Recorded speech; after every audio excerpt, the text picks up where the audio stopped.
Thank you so much, Pat. I'm a little height challenged, so I'm going to experiment with standing up on this so I can see you all. All right, can you all hear me? Okay, yes. First of all, thank you so much for coming out here. I know there's so many things that you could be doing with your Saturday morning, but it means so much that you came out to support me on this journey. It can be very lonely, and so it means so much to have you out here. So Oakland right now, I will say, is at a defining moment right now. We have some major issues. We've got a budget crisis. We've just had layoffs of key public safety personnel, fire stations that are being browned out that really pose huge risks to the city at this very moment, right? This is truly frightening, in some ways, scary stuff. And yet, we have the potential to do something different, right? And I get this question. Why is it that you want to actually be a city councilor at this point in time? Why? And my answer to that is I have spent my career really just singularly driven as a mission to actually change, to fix governments, make them work better for the people, in part because of my own family's experience of falling through poverty in the wake of domestic and family violence. This has been my mission, to do everything from give programs to low-income children, Head Start, universal preschool, worked on infrastructure programs for the most disadvantaged communities to give high-quality, well-paying jobs. I've worked on homelessness reform, all the things that all the former speakers talked about. And this is not just about my resume, though.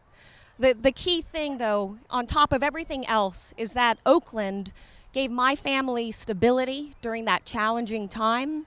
My grandparents got affordable housing here in Oakland, and every weekend I would come here. And Oakland was where it was my safe haven, away from some of the challenging times I was experiencing. And I remember Oakland being bustling, thriving, people staying up late at the restaurants. And that Oakland that I see today, in many ways, is not recognizable to me. I hear so many stories of honestly just trauma.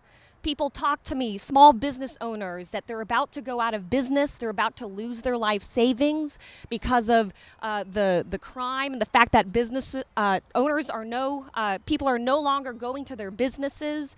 You know, there's real, very real and present issues. I hear about families that have been affected, devastated by senseless violence like Haida's, right?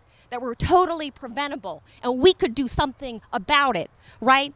And I hear just all across the city these sort of stories with that clipboard that I take, and I feel compelled at this moment to make a difference, to use every toolbox in my toolkit that I know, because it's not going to be an easy job, to be honest. I know it's going to be brutal, a lot of tough decisions to make, but I do feel that above any of the other candidates, like, this is going to be a steep learning curve. We need to hit the ground running, okay? I've come up already with detailed plans, what to do about public safety. I've come up with the detailed plans on what to do with economic development, so that every person in this city can get a high quality job. Even if you don't have a college degree, you shouldn't have to struggle to make ends meet here in Oakland, but that is in fact the case. And we can see the housing crisis and the way that homelessness has continued to pervade and affect Oaklanders here, and we need to change that. So, and I've also come up with a detailed budget plan in terms of what we can do when we're on the brink of financial crisis and what to do about that. But here's the thing, okay? I'm not going to be able to implement these things if I don't get elected. But I feel so ready to hit the ground running. I've talked to, the head of the human trafficking unit, the lieutenant, to figure out what to do about these things. I have all these ideas, and I'm ready to do the hard work. But I humbly ask, and I ask for your help. Like, we are only 6 weeks away. I've done the math. I cannot physically knock on every door in this district, even though that is one of my goals. It's just totally impossible. I need your help. I need your support. No one person can do this alone. And I recognize that so many of you especially have been part of this work, have been part of this fight to put Oakland on the right track. And so this is going to be a community effort. We are all in this together, and we either have an opportunity to rise and get cynical or to rise and do great things, or we can become cynical and complacent. And I recognize that everyone here in this room is not in that group, but there's a lot of people who are. And so I need you to help activate people. I need you to help me knock on these doors, phone bank, yes, and ask for donations. Unfortunately, the part of politics is, in fact, how costly these things are to run.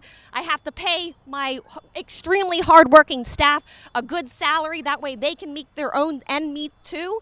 So I ask for you to get motivated. We are only 6 weeks out. Okay, the ballots drop by March 7th. Okay, people can vote as early as March 15th. We don't have a ton of time, and so I ask humbly, please help me get into office. I really want to do this work. I really do. Everyone knows I went through that at-large race, even though the odds were stacked against me, simply to set up for this race, because I know how much I deeply want to get to the work, the hard work of helping Oakland. So thank you so much, everyone. I really appreciate it. Yes. Thank you. And we're going to do, a group photo so we can just document this. Yes, thank you, everyone, so much for coming.